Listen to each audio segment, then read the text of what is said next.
राधे राधे महाराज जी। गुरुदेव भगवान, मेरा प्रश्न है कि जन्मों जन्मों के पाप इस मनुष्य जन्म में कैसे खत्म होंगे? जैसे रुई का पहाड़ लगाओ, एक दिया सलाई लगा दो, पूरा भस्म हो जाएगा? नहीं हो जाएगा। तो ऐसे ही ये दिया सलाई केवल भगवान के पास है, हमारे पास नहीं है, आपके पास नहीं है। भगवान ने कहा सर्वधर्मान परित्यज्य मामेकम शरणम ब्रज अहम त्वाम सर्व पापेभ्यो मोक्षयिष्यामि मा शुचः।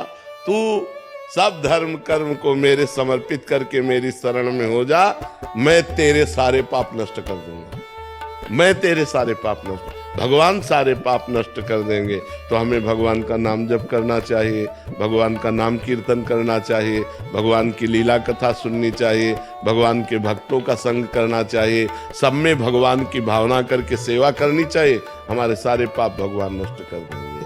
कभी गृहस्थ जीवन में रह के कभी कभी कुछ ना कुछ मुश्किलें आती है, मतलब ध्यान ऐसे भटक जाती है। नहीं, मुश्किल बच्चे हैं, ध्यान भटकता तो सबका है और मुश्किलें सबके आती हैं, आपकी ही बात नहीं है। हर मुश्किल से लड़ने के लिए हमें मनुष्य जन्म मिला है, भागने के लिए नहीं।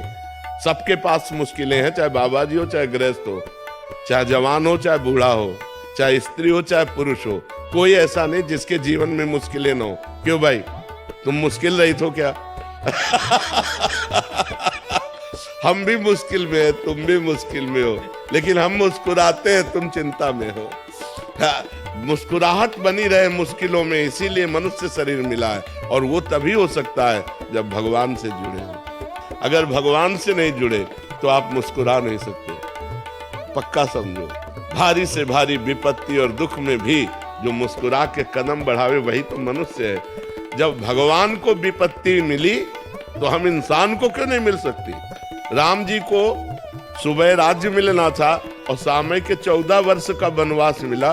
थोड़ा विचार करो कि अगर हमारे पास ऐसी विपत्ति हो तो जीना मुश्किल हो जाए। सुबह चक्रवर्ती राजा बनना है और शाम के नंगे पैर वनवासी वेश 14 वर्ष किसी ग्राम में नहीं जाना। 14 वर्ष तक वनवास, कंदमूल फल पे जीना, कभी रोटी दाल नहीं खाना। तापस वेश विशेष उदासी 14 वर्ष राम वनवास।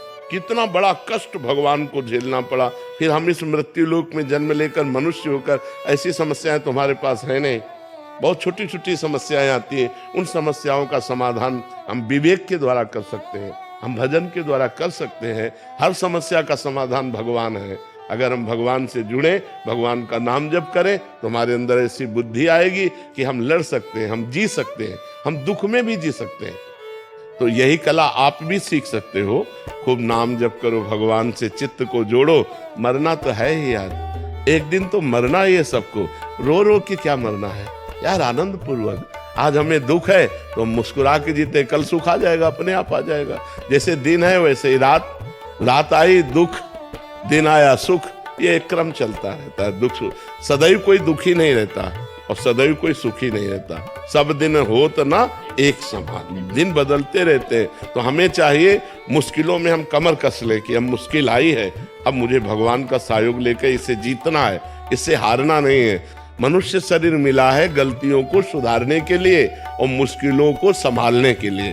हमारी जो मुश्किलें आए उनको हम विवेक के द्वारा संभालें, उनसे लड़ें, उस संघर्ष करें और उस संघर्ष में हम विजयी होंगे, क्योंकि भगवान का हम भजन करते हैं। और भगवान का भजन नहीं करते तब तो डूब जाओगे, फिर तो मुश्किलें चाट जाएंगी।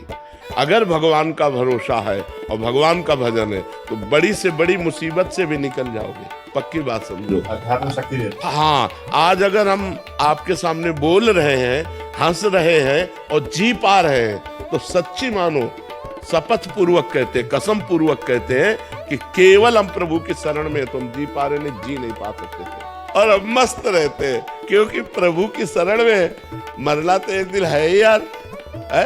बिल्कुल मस्त रहना चाहिए। मनुष्य जीवन मस्ती के लिए मिला है, वो मस्ती तभी रहेगी जब भगवान से जुड़ोगे।